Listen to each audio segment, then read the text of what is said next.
अस्सलाम वालेकुम नाज़रीन, ड्रामा सीरियल सुन मेरे दिल की आने वाली नेक्स्ट एपिसोड में हम देखेंगे सदफ जिसे नौकरानी आकर ये बताती है कि बिलाल अब्दुल्ला सिंगापुर में नहीं बल्कि घर पर ही है और ये सारा का सारा खेल हमशा ही चल रही होती है। वही उस नौकरानी को ये बात बताती है ताकि सदफ के दिल में बिलाल अब्दुल्ला के लिए बढ़ती हुई मोहब्बत ख़त्म हो जाए और वो अमार के साथ जाने पर मजबूर हो जाए। खैर, अब सदफ भी यकीन करने के लिए बिलाल अब्दुल्ला के घर पर पहुँच जाती है, ये यकीन करने के लिए कि वो सिंगापुर में है या फिर घर पर। वो नौकरानी के रोकने बावजूद भी बिलाल अब्दुल्ला के कमरे में पहुंच जाती है। बिलाल अब्दुल्ला को वहां देखकर उसे कहती है, आप मुझे इग्नोर कर रहे हैं, मुझसे झूठ बोल रहे हैं कि आप सिंगापुर में हैं। आपको क्या लगता है कि मैं आपके पीछे भाग रही हूं? वो बहुत ही गुस्से में आ जाती है और फिर बिलाल अब्दुल्ला से कहती है कि आपको क्या लगता है कि मैंने अमार को आपकी खातिर छोड़ा है? वो उसे कहती है, नहीं, मैंने आपको उसकी खातिर छोड़ा था, ये बात आपको याद रखनी चाहिए। और अगर आपको लगता है कि मैं अब अमार को इसलिए छोड़ रही हूँ कि आपसे शादी करूँगी, तो ये कभी भी नहीं होगा। अमार को अगर छोड़ूंगी तो सिर्फ़ और सिर्फ अपनी और उसकी वजह से, ना कि आपकी वजह से।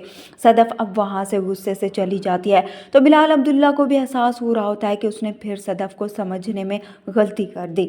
वो बहुत ही ज़्यादा अपसेट हो जाएगा और हमेशा उसे परेशान देखेगी। वो भी उससे पूछने की कोशिश करेगी, मगर बिलाल अब्दुल्ला अपने कमरे में चला जाएगा।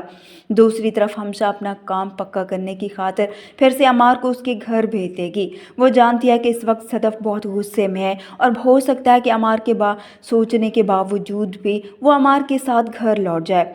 तो सदफ अब उसका भी इंतज़ाम करके बैठी होती है। अमार उससे बात करने की कोशिश करेगा तो सदफ अब वो पेपर लेकर उसके पास आ जाएगी, उसे कहेगी कि ये लो तलाक के पेपर हैं और इन पर साइन करो, हमेशा से मेरी ज़िंदगी से चले जाओ।